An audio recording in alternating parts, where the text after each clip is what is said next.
ஊருக்குள்ள நுழைஞ்ச கும்பல சும்மா விடக்கூடாதுன்ற நினைப்பு தான் அங்கிருந்த எல்லாரோட மனசுலையும் ஓடிட்டு இருந்தது.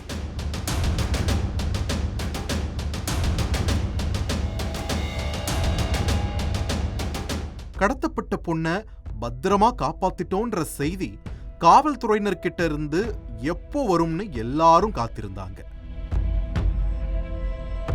என்ன நடந்துச்சுன்ற உண்மையை தெரிஞ்சுக்க சம்பவ இடத்துல பதிவாகி இருந்த சிசிடிவி காட்சிகளை ரீவைண்ட் செஞ்சு பார்த்தோம். பட்ட பகல்ல, அதுவும் நம்பர் பிளேட் இல்லாத கார்ல பட்டாக்கத்தியோட வந்து இறங்கி இருக்கு அந்த கடத்தல் கும்பல்.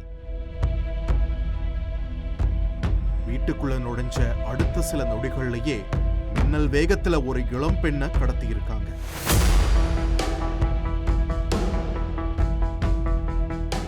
அந்த பெண்ணோட கணவரும் உறவினர்களும் ஊர்க்காரங்களும் கண் முன்னாடி நடந்த அநியாயத்தை தடுத்து நிறுத்த எவ்வளவோ முயற்சி பண்ணியும் அது முடியாம போயிருக்கு.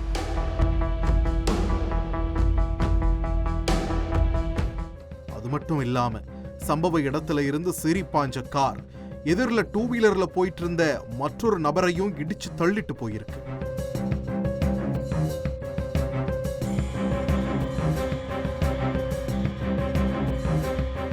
கடத்தப்பட்ட விக்டிமோட பேரு ரோஷினி. தருமபுரி மாவட்டம் பென்னாகரம் பகுதியைச் சேர்ந்தவங்க. காலேஜ் முடிச்சதும் ஹோசூர்ல உள்ள தொழிற்சாலைக்கு வேலைக்கு போயிருக்காங்க.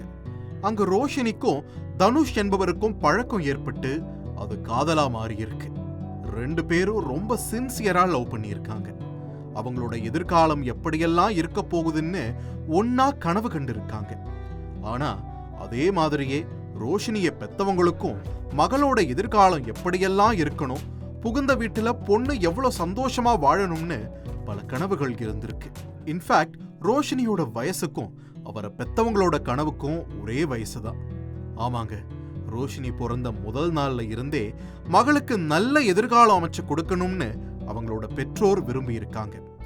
ஆனா ரோஷினி திடீர்னு ஒரு நாள் தனுஷ காதலிக்கிறதா சொன்னதால 18 வருஷமா கட்டிய பெத்தவங்களோட கனவு கோட்டை மொத்தமா தரைமட்டமாகி இருக்கு. அப்பா அம்மாவோட எதிர்ப்பையும் மீறி தொப்புள் கொடி உறவை வெட்டி வீசிய ரோஷினி 7 மாசத்துக்கு முன்னாடி காதலனை திருமணம் செஞ்சிருக்காங்க. கணவரோட சொந்த ஊரான சேலம் மாவட்டம் எடப்பாடியை அடுத்துள்ள செட்டிமாங்குறிச்சியில வாழ தொடங்கியிருக்காங்க. இவங்களோட சந்தோஷமான இல்லற வாழ்க்கைக்கு சாட்சியா இப்போ ரோஷினி 5 மாசம் கர்ப்பிணியா இருக்கிறதாவும் சொல்லப்படுது. இந்த சூழல்ல தான் சம்பவம் நடந்த அன்னைக்கு திடீர்னு ஒரு சொகுசு கார்ல வந்த பெண் வீட்டை சேர்ந்தவங்க வீடு புகுந்து ரோஷினிய கடத்திட்டு போயிருக்காங்க. இதை தடுக்க முயன்றவங்களை பட்டாக்கத்திய காட்டி சங்கருத்துருவன்னு கொலை மிரட்டலும் விட்டிருக்காங்க.